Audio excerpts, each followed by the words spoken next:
Well, hello, everyone. Thank you so much for joining us. We are live with Renee Gray. And Renee, you are Executive Director, is that the right word? That's the right word. And of LifeChoice Pregnancy Center. And I just got to tell you, when it comes to life, choosing life, I never feel like I personally have done enough.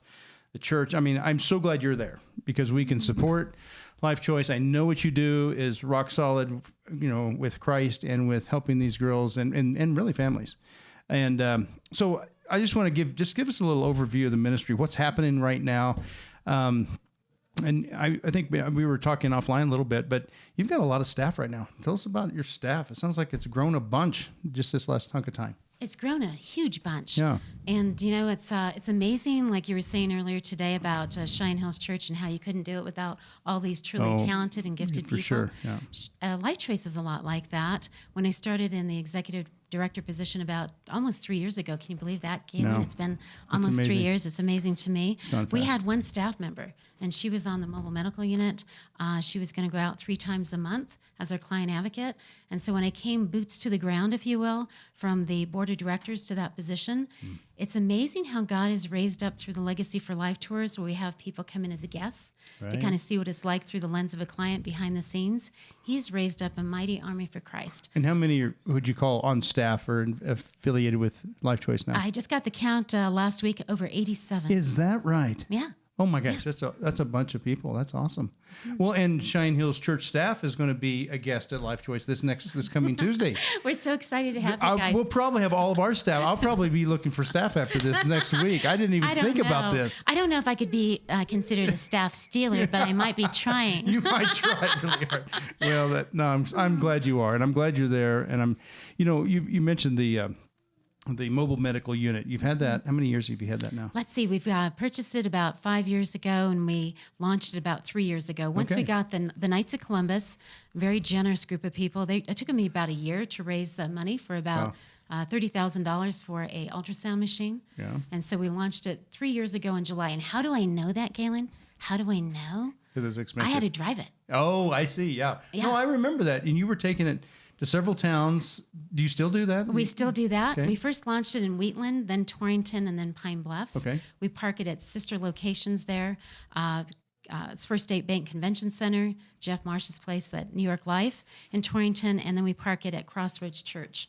Oh, but wow. I remember driving it, and it's a big machine. It is. And I'm tiny. It's really nice. And it's nice. It's very nice. It's actually a medical center on wheels. On wheels. Yeah. No, I was impressed. Once you get in there, it's like, well, it's really comfortable. Yes. And I know, and I want to tell you have a story or two about that, but I want to talk a little bit about the fundraiser because that's this week. Is that correct? It's over the next 2 weeks. It kicks off With on COVID, the 11th. you've been kind of it's kind of hard to do fundraisers during COVID for any group. And so how have you been moving forward and then what does this fundraiser mean to you right now? You know what? A lot of people think that LifeChoice is probably just fine because it's a nonprofit organization. They think we get government funding and things like that, right. but we don't. Yeah. In fact, it's been supported by people for the last 33 years. Yep. And last year when COVID hit, it was around the time we were supposed to have our huge banquet. A lot of people know us by that.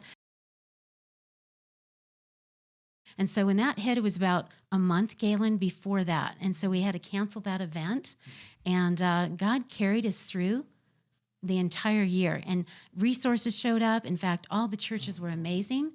Once they reopened again, they did the baby bottle Change for Life. Oh, yeah. And that was raising some money. We still had our Legacy for Life online virtual event that raised some money, but the Lord showed up in a powerful way. So this year we've been praying about what could we do in the spring of this year, because people are still kind of feeling like maybe they're not really sure if they should go out. Should they wear their mask? Shouldn't they wear their mask kind of thing? Right. And so it was an opportunity of one person that came on our team. Her name is Haley Davis, and she said about 2 years ago, Renee, I'd love to help with fundraising. I used to be involved with things before for political. How can I help? I have a heart for life. That's awesome. And so that's what we're launching. The wait is over. The LifeChoice Pregnancy Care Center Heart for Life online auction fundraiser is open for bidding. We've been collecting donations of all shapes and sizes, from pieces of art to massages and a few big ticket items we'll get to in a minute. So head over to our Facebook auction page and start bidding. To add a donation for the auction, just upload an image and description. Anyone could donate because you can donate literally anything. Okay, I mean that's yours. Chores, crafts, work, food, discounts, household items. Be creative and have fun. The auction will run through April 25th when top bidders will be notified. But wait, there's more. On the final day, everyone's invited to our Facebook Live auction for our 3 top ticket items at 4 p.m.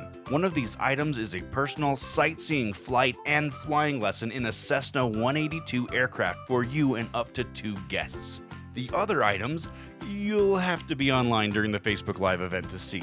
Remember, all proceeds go to help LifeChoice Pregnancy Care Center continue to support women and families faced with unexpected pregnancies, empowering them to choose life with counseling, ultrasounds, resources, and more. The bidding has started, so head over to the Heart for Life auction on Facebook now.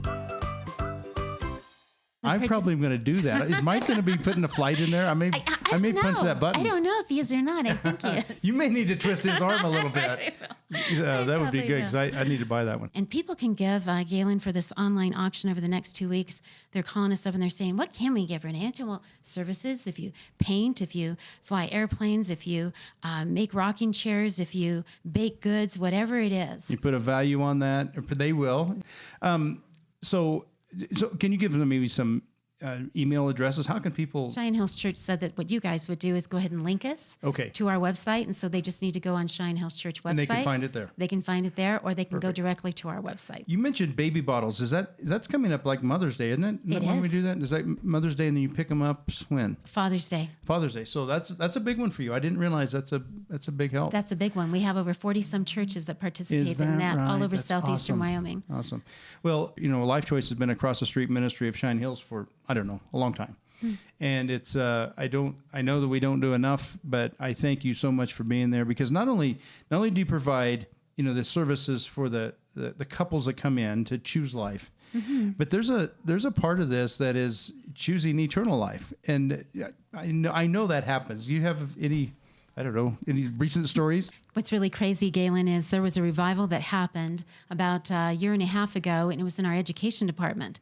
Clients were coming in. We found out they were reading their Bibles. Maybe some of them are going to church. When we asked them about their spiritual life, we found out that they didn't have a personal relationship with God. As we started sharing the gospel and sharing the bridge about how Jesus became the way and the truth and the life, and that no one comes to the Father except through him, we found that many clients were trying to be their own power, provider, and protector. And that leads me to a story that happened on the mobile medical unit. Okay. There was one of our sister communities. She was there with her boyfriend. They came on. They were in an unexpected pregnancy. They went on the mobile medical unit. They got to see an ultrasound. They said yes to God. They're keeping their baby. Then we talked with them afterwards, and we said, how's the rest of your life going? Because we try and meet people's needs spiritually, mentally, emotionally, and physically. Right. And as we talked to her and got to know her more, she said, my life's heavy. I got a lot of things going on. And so we asked her about some of those things, and she said, it's hard to get up sometimes in the morning. I asked her how heavy that weight was that she carried from the moment she gets up out of bed till the time she goes to bed. And it could be as heavy as 5, 10, 50 pounds, if you will, intangibly, that people are carrying around this weight of stuff, not just an unexpected pregnancy. Yeah. And so when we tell them that, we'll ask them, like, how does it feel to be your own provider, protector, and power? People will say, it's not fun. My life's overwhelming. And we tell them it's a really good picture that you're painting there, that you're asking them, the weight of this being your own power. Yes. That's a great question. We are all Holy Spirit led. Yeah. The entire team shares the gospel in various ways with our men clients, our women clients. Yeah. And so when she found that all to be true, she just said, I don't want to do it on my own anymore. And so we asked her, would you like to partner with God to be your provider, protector, and power? She said yes. Yeah, and then she asked Jesus into her heart. That's awesome. Crazy. Man, that is so great. Oh my God. Well, and so a physical life saved, a spiritual life saved eternally, and that's what makes LifeChoice really special. You've done a wonderful job of providing a service so that families can come in and see that little heart beating, and they say, you know what, we're going to choose life. I know that happens a lot. But to be able to share that bridge, Dick Young would be so proud of you, that knowing that I'm sure he taught you the bridge years ago, and you guys are being a good steward of that. So, well, Renee, God bless you. Thanks for being here. I just want to talk a little more in depth and try to get a little bit more of your story. Hopefully people will participate in this fundraiser and God will continue to provide through his people. Well, thank you so much, Galen. I want to do a special shout out and thank you to you and the entire Cheyenne Hills Church family. Without you guys, we wouldn't be able to offer the services that we do. Oh, well. And so you guys are a powerhouse for life. That's thank good. you. Oh, that's cool. Well, bless you, and thank you so much for being here. God bless you all. Thanks. Thank you.